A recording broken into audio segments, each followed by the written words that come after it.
Oh, what is going on, football fans? Back at it with another New York Giants video. Got a lot to talk about today. Some more news on the James Bradberry front. Something that I think us as Giants fans are all waiting for. We know that it's more than likely inevitable with all the chatter we've heard in the trade market. Well, more news came out today, at least according to Pat Leonard of the New York Daily News. I'll touch on it. I'll give my opinion of it as well in terms of what it may mean in terms of the trade market for James Bradberry. Also, when this move inevitably does happen, I'll more than likely go live with you guys. I haven't done a lot of lives over the last 5 or 6 weeks because there hasn't been much to talk about. Figured I'd go live when something big like that happens. We'll talk about how it may impact this year's draft and the future development of the New York Giants football team and field some of your questions, whatever it may be. So hopefully that happens within the next 24 or 48 hours. There's meetings the next couple of days with the GM, so I would think there's going to be some progress on that front if the New York Giants are looking to move on from Bradberry.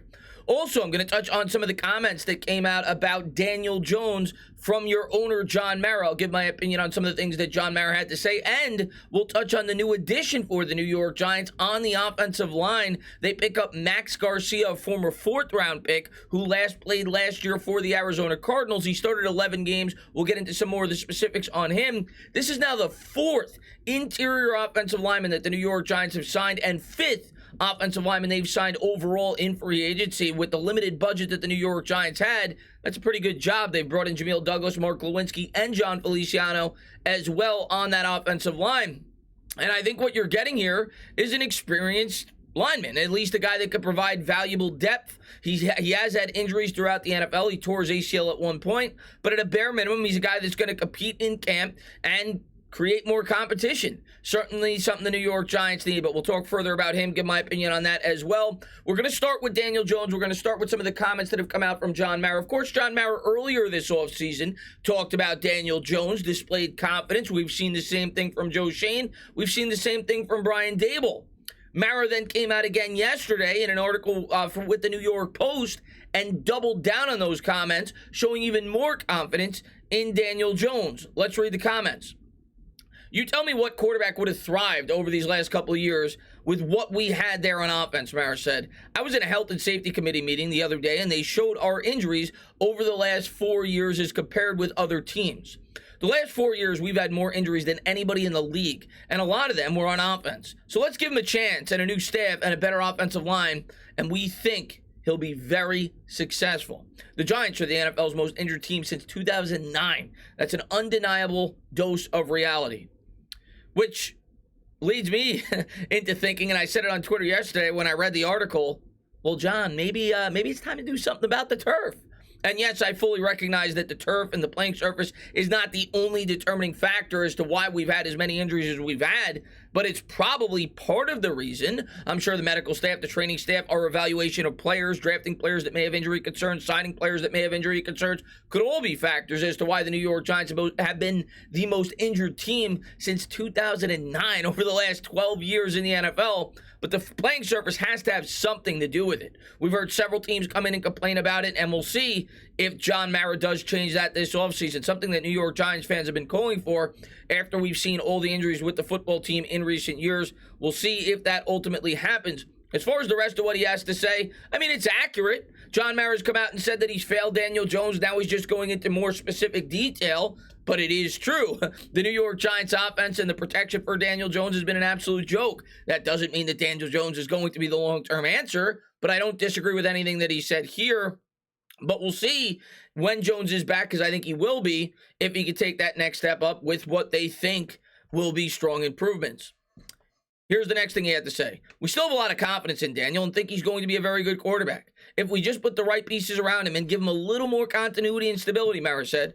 He hasn't had that since he's been here. Let's give him a chance to prove himself. He's shown flashes of it for sure. And then he goes into more specific detail. You go back to the games in New Orleans, he played as well as anybody ever could have expected.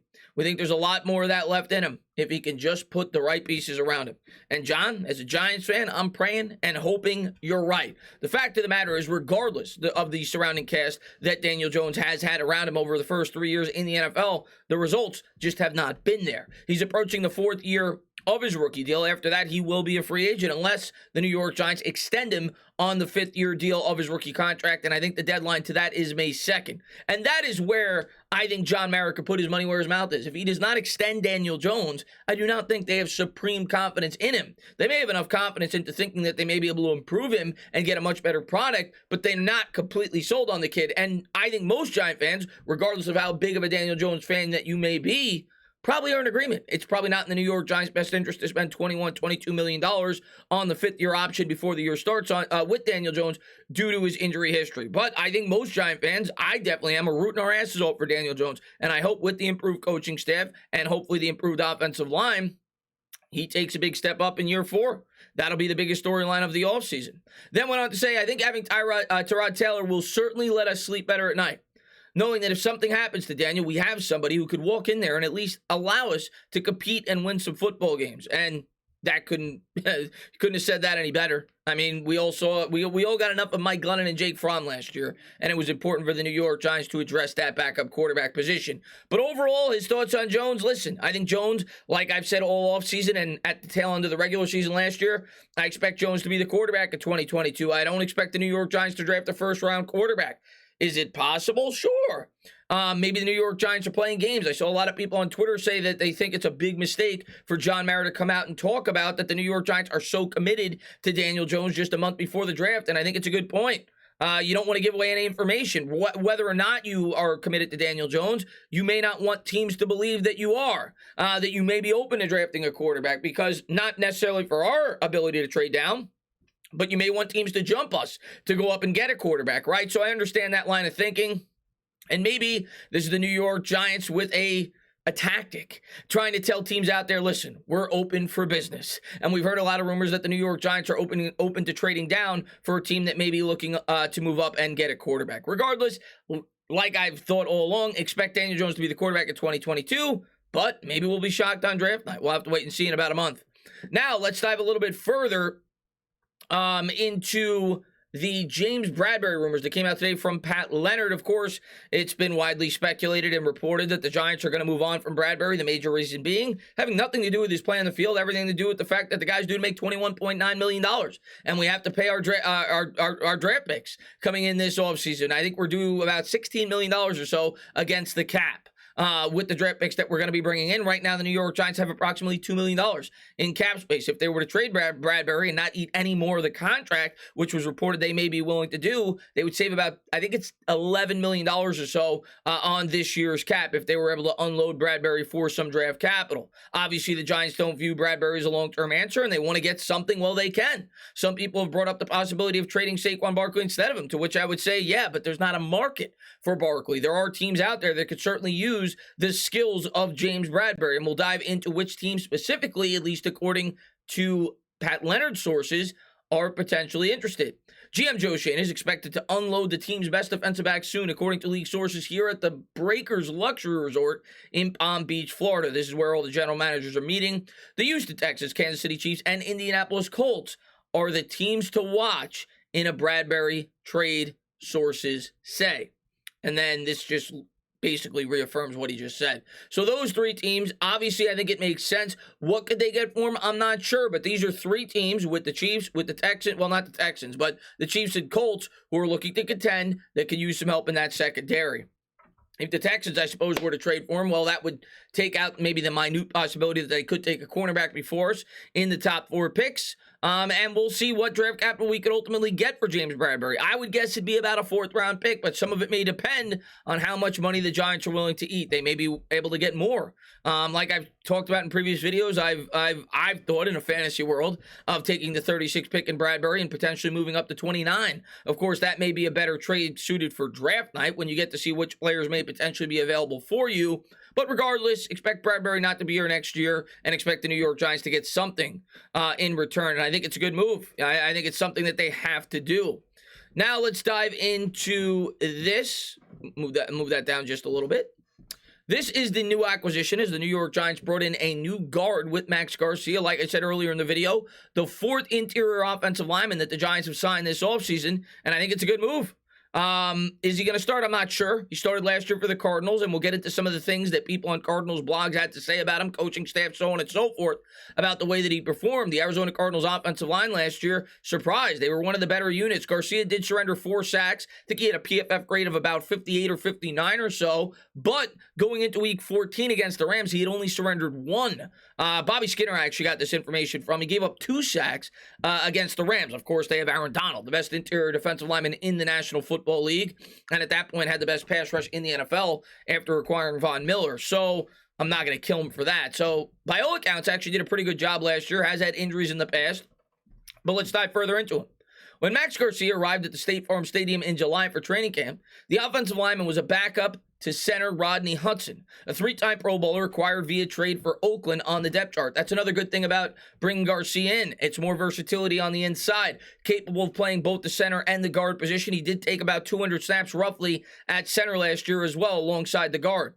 Garcia never worried about starting. His focus was digesting the playbook and preparing in case his number would be called. Now, weeks into his second half of the season, Garcia is starting at right guard, producing for one of the NFL's best offensive lines this season.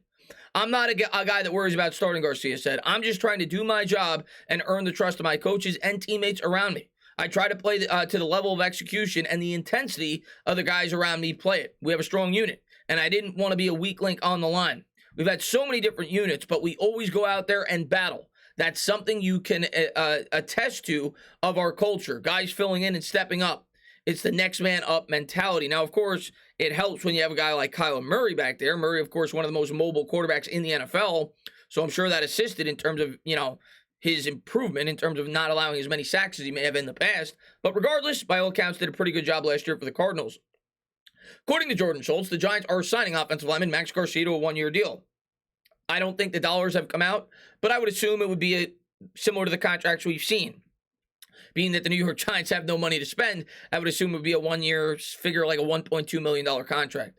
Garcia has guard and center flexibility after playing both for the Cardinals. Garcia, 30, is a former 4th-round pick of the Broncos back in 2015. He played out the final year of his 4-year, $2.63 million contract and made a base salary of $705,000 for the 2018 season. In 2021, Garcia appeared in 15 games for the Cardinals and made 11 starts. Pro Football Focus had him rated as the 66th best guard out of 82 qualifying players. So don't expect to be getting a starter here. I mean, as we've said all along, with the money that the New York Giants have to spend, he's certainly not going to be a long-term answer. You're talking about a guy that's 30 years old. You're talking about a guy that has had injury history throughout the league, but at a bare minimum, definitely brings a veteran presence to this offensive line for the Giants, and at a bare minimum, will bring in at least, depth on the line and competition from within training camp, something the New York Giants could certainly use. In terms of how this may affect what the New York Giants may do in the draft, well, listen, I'm not blind. The Giants have signed 4 interior offensive linemen in free agency. That doesn't mean that they're all going to make the roster, and that, probably only 2 of them will be starting, but it probably lessens the probability that the Giants would draft, say, more than 2 linemen in this year's draft. They still absolutely need to take a tackle, and I expect them to take a tackle with one of their first 2 picks unless they trade down or unexpectedly potentially draft a quarterback. But outside of that, I do think we'll be drafting a tackle. On the interior, they still could easily take one in the second round, but it probably lightens the probability that it may happen. Giants may look to take the best player available. That may not necessarily be a guard or center in the second round, being that it's not an immediate need as of now for the New York Giants football team. They certainly need improvements there, and they don't have much young talent there to build off of, and it will be something, if they don't address it early in this year's draft, that they'll more than likely have to address relatively early in future drafts, but it may be buying the New York Giants some time for future drafts to try to fill in the other needs on this roster based off what they did in free agency. But regardless, they have not signed any prominent tackle in free agency, and right now, as far as I'm concerned, they don't have a starter on the right side. I still think they'll take a tackle at 5 or 7. The interior offensive line, maybe they'll look to get some more value later in the draft. If they were to trade Bradberry, you figure the Giants would have 10 picks. I still think they'd probably take at least 1 more offensive lineman outside of the tackle, if not potentially 2, to provide as more competition and potentially future starters on that offensive line. As always, guys, if you like what you watch, please subscribe. Drop a comment. Maybe give me a little thumbs up. Cheers.